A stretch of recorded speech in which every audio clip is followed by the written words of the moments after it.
Hi guys, we're Edgar, Fong, and Jeff, chemistry majors at Trinity College.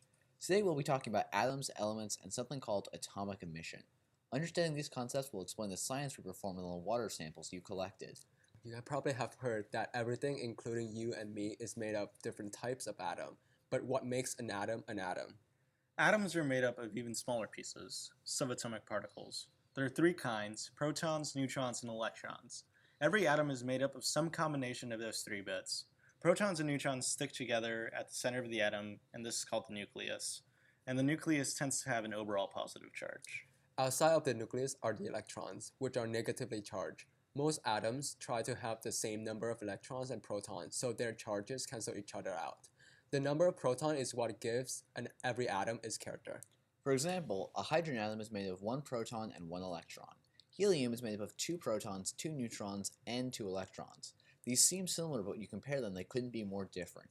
Hydrogen forms bonds with most atoms and is explosive, but helium is unreactive.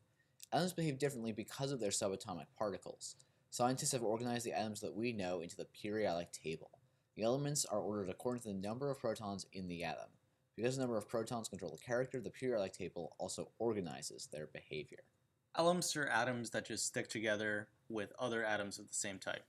The oxygen gas we breathe is two oxygen atoms that are stuck together. Diamond is a combination of lots of carbon atoms that are bonded together. In short, elements are just pure chemicals. So we've talked about atoms, the elements, and the last thing we're going to talk about is atomic emission.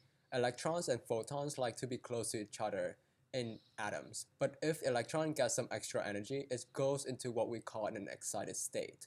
Eventually, the electron relaxes down to get closer to the proton in the nucleus. It does this by releasing energy. This energy usually escapes its light. The color depends on the amount of energy, which depends on the number of protons, which means that it depends on the type of atom. Each atom has different colors of light that can be seen. In atomic emission, we excite a lot of electrons in different atoms and then measure the color of the light to try to determine what kind of atom it is. One neat thing about atomic emission is that in addition to the identity of the elements in the water sample, we can also learn about the quantity, or how many of each element are in the water sample. In order to know how many atoms there are, we base it on the intensity of the emission.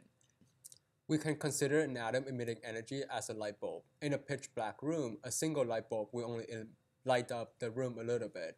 If we have more light bulbs, the room will get brighter. So the more atoms of one type there are, the stronger the emission will be.